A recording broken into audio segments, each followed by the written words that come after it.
He was standing at a payphone. No money, no hope, begging his drug dealer for one more hit on credit. 22 years of addiction had reduced him to this, a grown man, desperate, broken, negotiating for the next few hours of numbness. Then he looked up and saw his 12-year-old daughter staring at him from across the street. Her face said everything words could not. Disappointment, grief, the look of a child who had already begun to mourn her father while he was still alive. Todd White didn't choose darkness. Darkness chose him early. He grew up in a broken home, dysfunction, instability, and pain woven into the fabric of his childhood before he was old enough to understand what was happening. By the time he was a teenager, drugs had become the one thing that made the noise go quiet.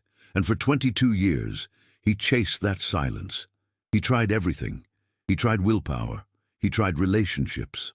He tried to be better for his daughter, for himself, for anyone who still believed in him.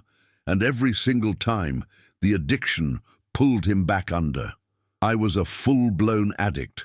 I lived for myself, and I destroyed the lives of everyone around me. Those are his own words.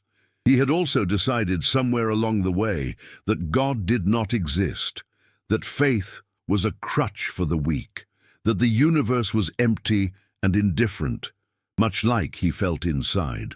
By 2004, Todd White had reached the end.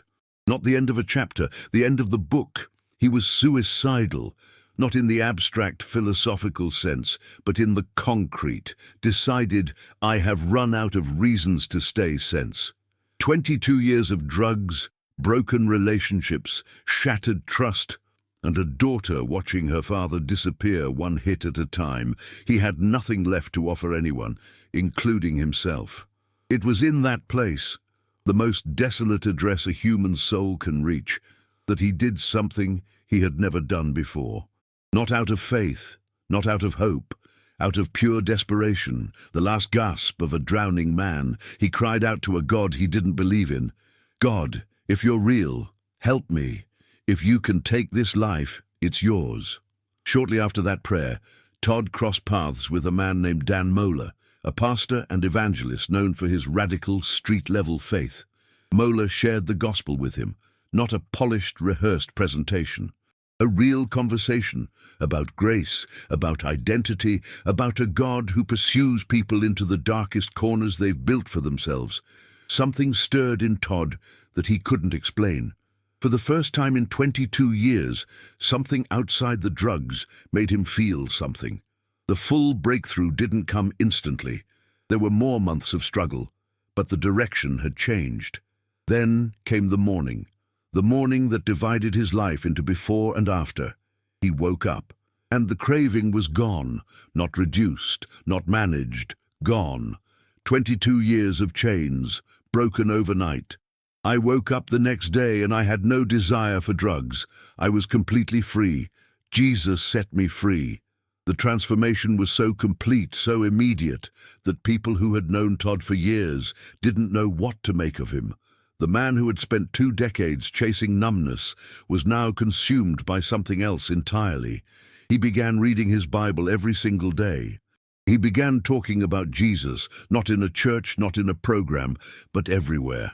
On the street, in stores, to strangers, to anyone who would stand still long enough to listen.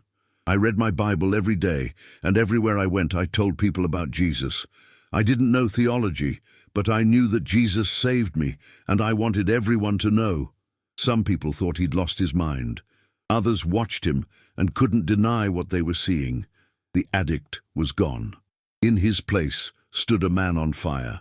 10 years after that prayer in the darkness, Todd White founded Lifestyle Christianity, a ministry built on one simple, radical idea, that every believer can live the way Jesus lived, every single day, everywhere they go, not just on Sundays, not just inside church walls, at the grocery store, at the gas station, in the airport, in the street.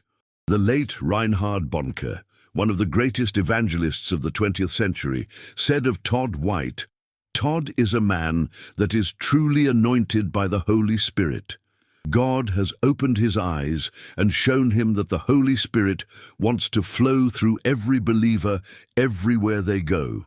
Thousands of people have come to know Jesus through his ministry, healings documented, lives changed.